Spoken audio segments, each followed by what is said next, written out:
Well, we have no idea about this. This is just a road that I picked out from Google Earth last night.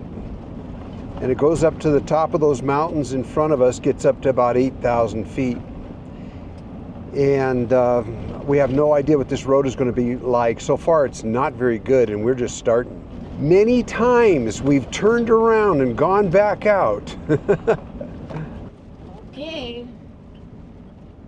Remember, this is the road you picked out. It's real pretty back here, though. I'd say it's got potential, yeah? Yeah. As long as we don't get to some place that's not passable. Right. Which could happen. This kind of road. I think it's mostly a ranch road.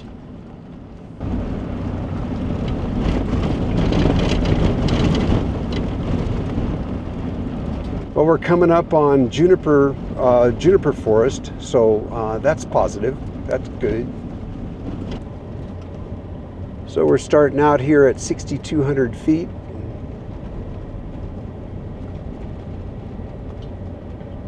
Doing about 15, 16 miles an hour. As long as I can maintain 15 to 20 miles an hour, I can keep the trailer pressurized and keep the dust out of the trailer. And that works perfectly well. Do you guys know about that? Only those of you who have been with us for a long time know that we did something where we pressurize our trailer to keep the dust out of it. I did a couple videos on that. Oh, somebody asked, where can you buy those vents that you have on a trailer to keep the dust out? Is it an Amazon thing or your local hardware store thing? It's an Amazon thing. Those vents have to be placed just right to do the trick, though. We'll talk about that again in this video. So how many of you have arrived at camp after several miles on a dirt road, gone into your trailer and find a layer of dust on everything? On your bedding, you got to shake everything out. Well, yeah, it's not fun, but yeah, we came up with a way to keep the dust out of your trailer. Going up.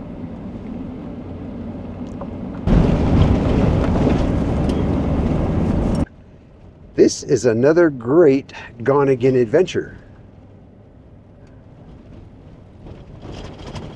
Right. You don't know where the road goes?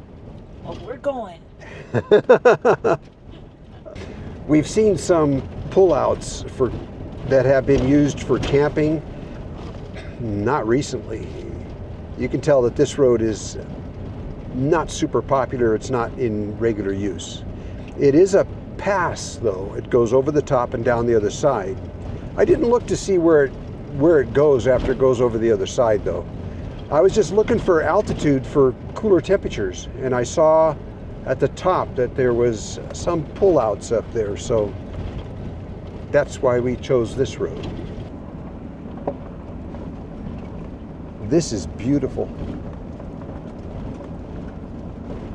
And right now we're over 6,800 feet, going up. This is a bit of a two-track side road, and I'm just going to walk up it a little bit here and see if there's a spot to camp or even to turn around. I saw this one too on the satellite photo, and I didn't really see anything, but I knew I'd check it out when I got here.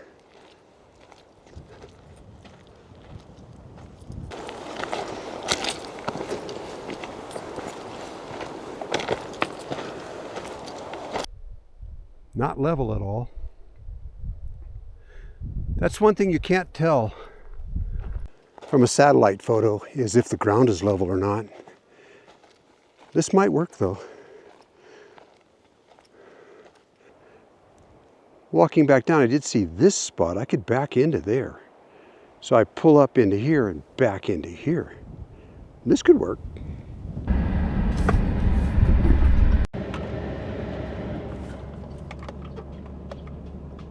Well, as you can see, it's really tight going back in here, and the vehicle and trailer are going to scrape these trees. These are soft trees though, but I don't have any extra room here at all.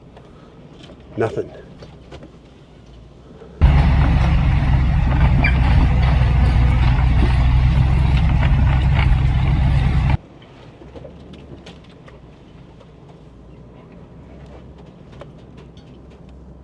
This is how you bend fenders though.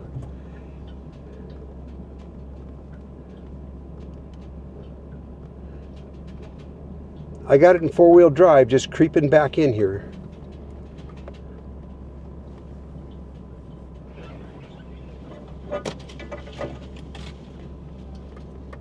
Okay, the area where I'm going to camp is on my right side. I'm going to pull up here to the left. I got to put the camera down and back in here.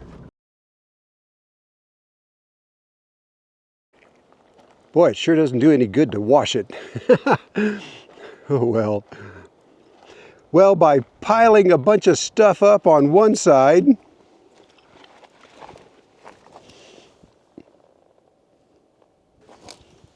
and by digging a little depression on the other side, we got it fairly level. It'll do.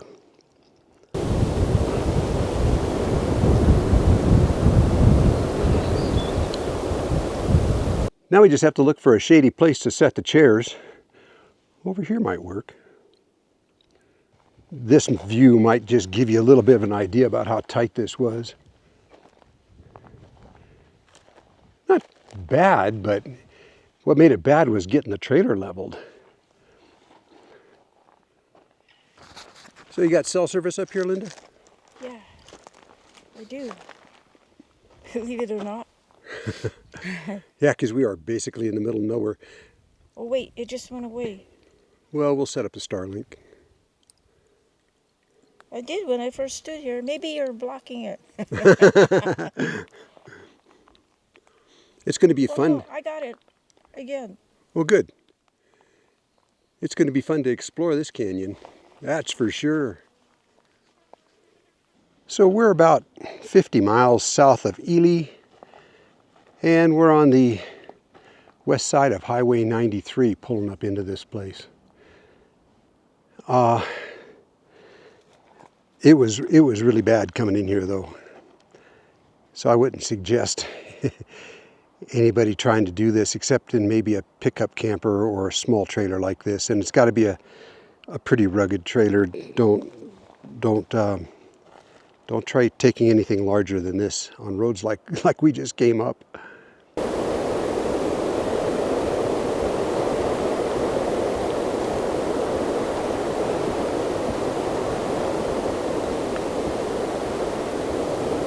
Well, we're getting lots of thunder, and it looks like there's some large cells headed this way. So we just battened down the hatches. Actually, we kind of shut the roof vent down and closed the windows down and closed the windows on the car so we wouldn't be you can hear the thunder. So we wouldn't be running around like crazy when the rain starts coming. I hope it rains. That would be awfully nice.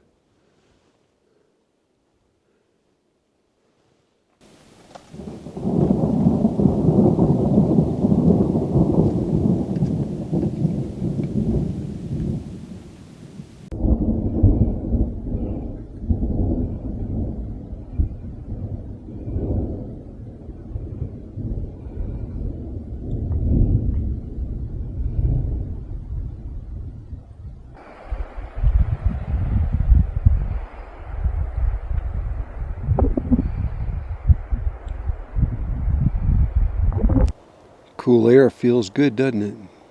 It does.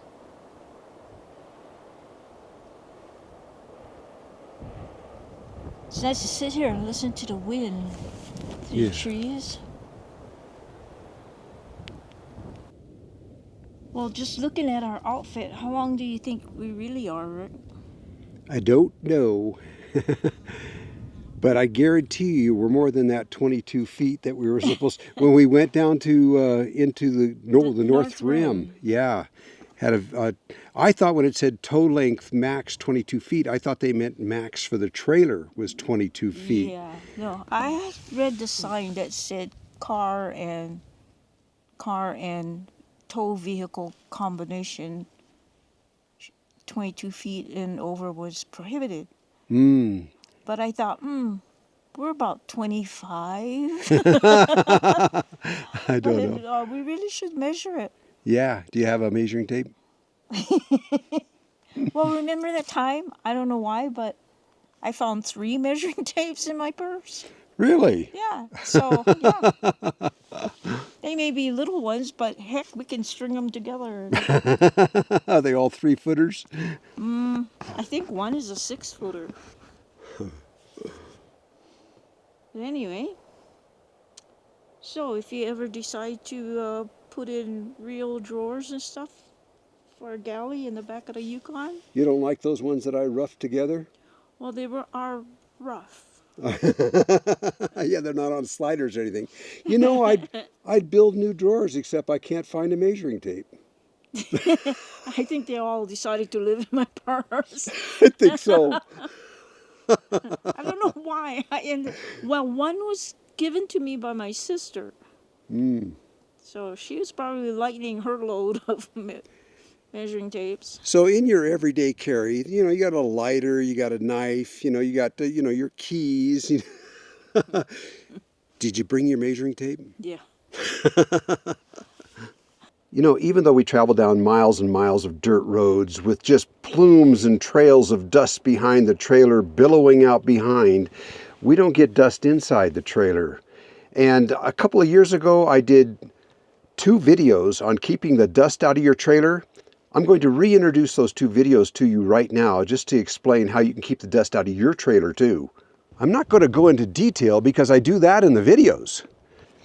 It's because it's science. When you move a box through the air, it creates low pressure inside the box, high pressure outside. Well, the cargo trailer is a box, right? It's called the Bernoulli principle, but we don't need to go into that. Just know that when you drive your trailer down a dirt road, it becomes a vacuum inside, and every little pinhole anywhere in the trailer or around the weather stripping has got a little plume of dust just being sucked up inside.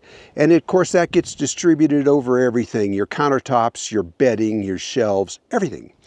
So it's important to pressurize the inside so that it doesn't become a vacuum and it keeps the dust out. And it just makes it so clean inside. It's worth the doing.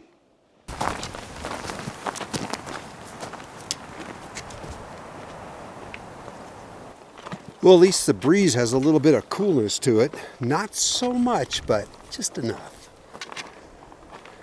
So it's a good thing we stopped where we did because this road gets really slopey.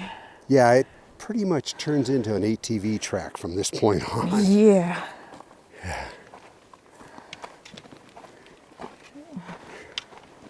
Yeah, and they're not even hardly, I don't see any ATV tracks. But it appears it was a road at one time.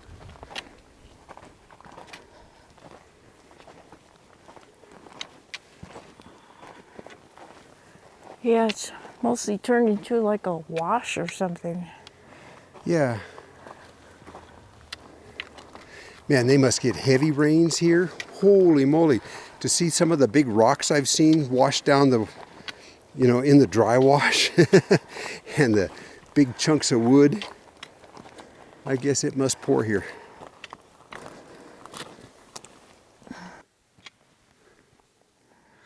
It's so nice being out where there isn't anyone else, just yourselves. It's peaceful and quiet. You hear the sounds of the birds and the wind. That's about it. Well, we're kind of on the eastern side of central Nevada here. It's one of our favorite places to be, just because it's a beautiful pinyon pine forest, and it's dry and it's beautiful and empty of people, busy people. Yeah. Well, Nevada is special because it's like 97% public land.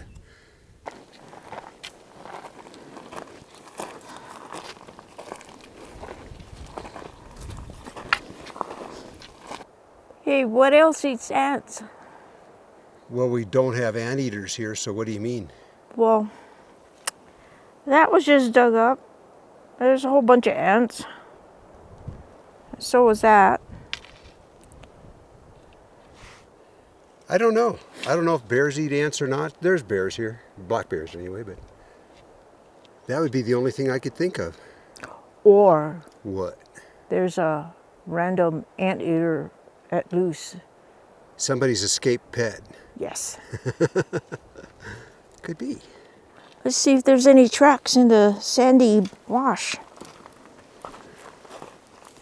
Well, we had that rain last night. It didn't rain that hard. Just made a mess on top the... Oh man, should have seen the solar panels this morning. We had bright sun. I was getting 6 amps was all. I got the ladder out, looked at the solar panels. Ooh, were they bad. So I had to clean them first thing this morning. It went from 6 amps to 16 amps.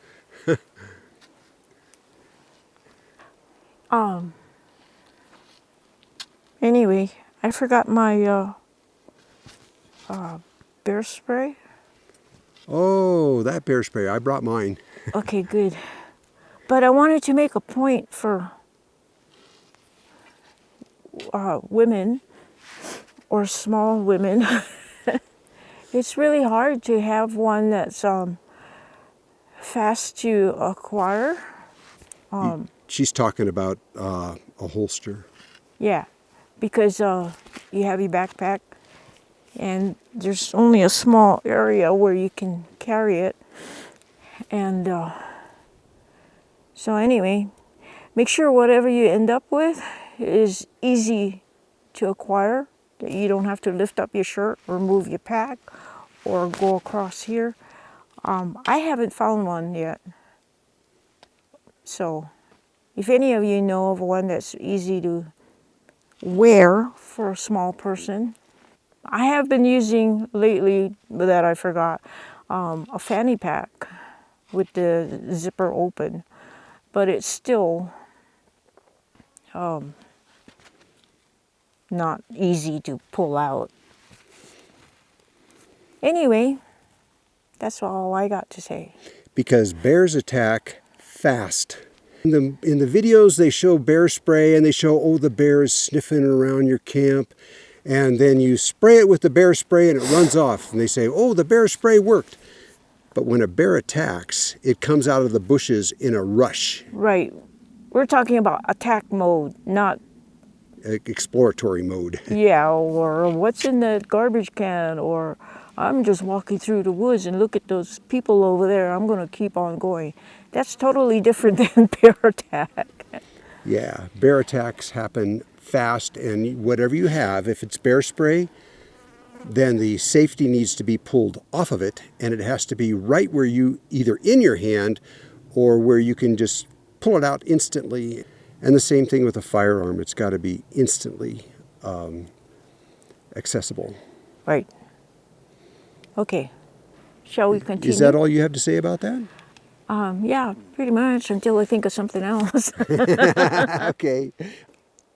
Hey, did you notice this?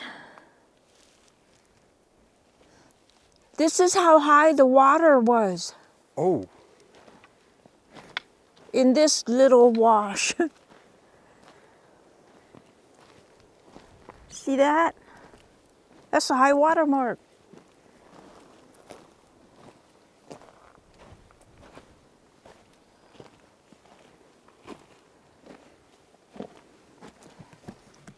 oh, yeah, the mud and debris up here. Well, that's Oh. 4 feet off. Sorry, baby. That's a good 4 feet off the ground here. Yeah, man, that's a lot of water was flowing through this place.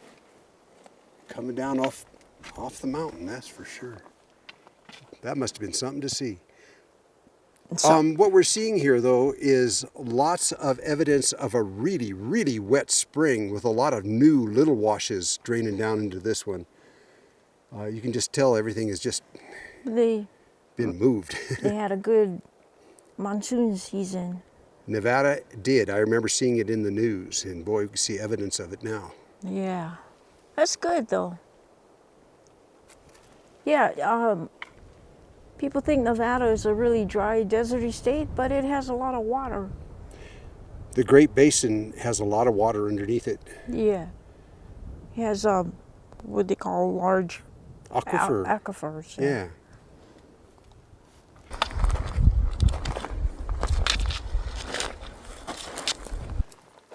Well, we've been making our way up the wash here for, I guess, about an hour now.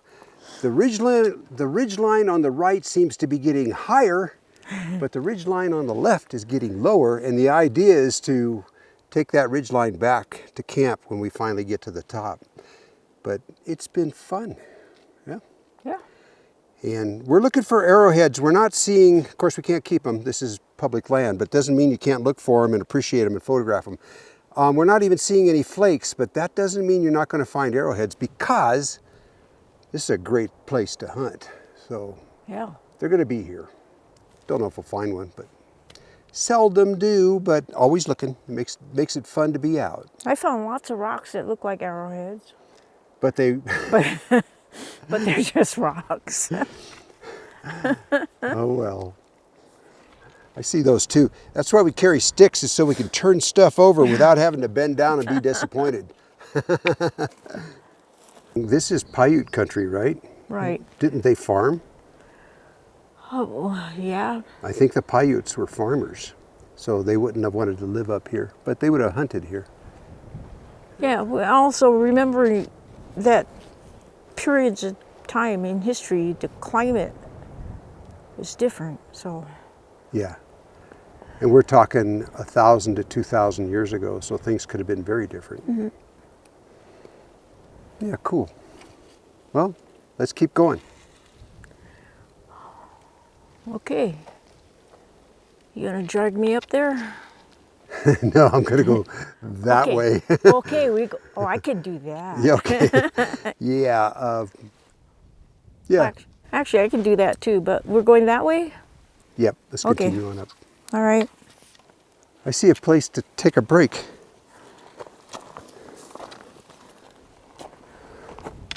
Bit of a log to sit on. I think I'll take advantage of that.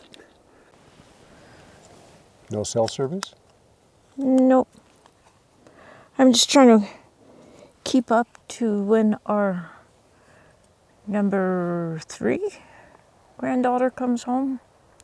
She's been on quite the adventure for a 9-year-old. She went with her best friend and mom. They flew to Washington, D.C., spent time in that area touring. A couple of weeks. Yeah. And then her best friend's mom drove their truck back to Great Falls. So they did a cross-country trip one way. And she gets home today. So anyway, we've been all missing her. She's quite the presence. Yeah, she's a character. Yeah, so. And then to follow that up with a road trip across the country, our granddaughter might turn out like us. Yeah, maybe. Maybe. We left the ravine down below and we're making our way up to the top of this ridge, just to explore the ridge going back down.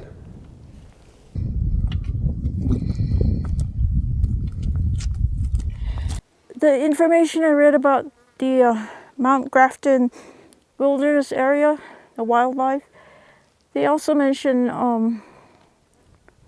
wild sheep, Rocky Mountain sheep, or that kind of sheep.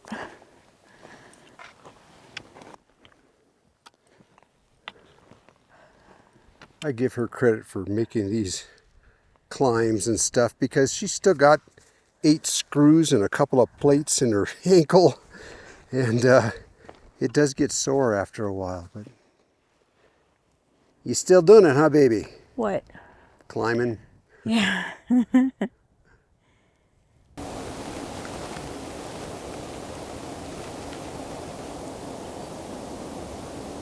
There's lots of elk scat up here.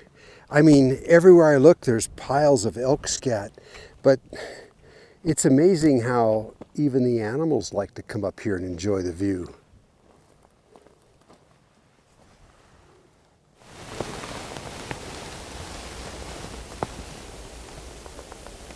We certainly wouldn't have wanted to be up here last evening during the lightning storm, seeing how it was hitting the ridge tops around us. Drinking water that's been in a military plastic canteen for the last week sitting in the sun. It's wet. Man, it doesn't taste very good. What do they call that type of barrel cactus? It's beautiful, yeah, Linda. Yeah. Well, Linda and I were just talking, and we feel blessed just to be able to be here in this very special place.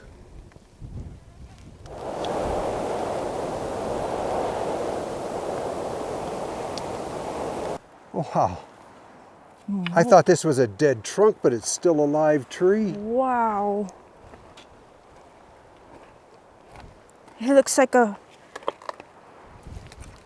big monster tree. Yeah. Boy, how beautifully it's formed. Look at that gray trunk. Yep. Yeah, and like you said, it looks dead, but it's still Still alive. got green. This bugger's got to be old. As in a couple of 100 years? Or more. Or more, yeah. We are in the Bristlecone country. We are. Yeah, Great Basin National Park is just to the northeast of us.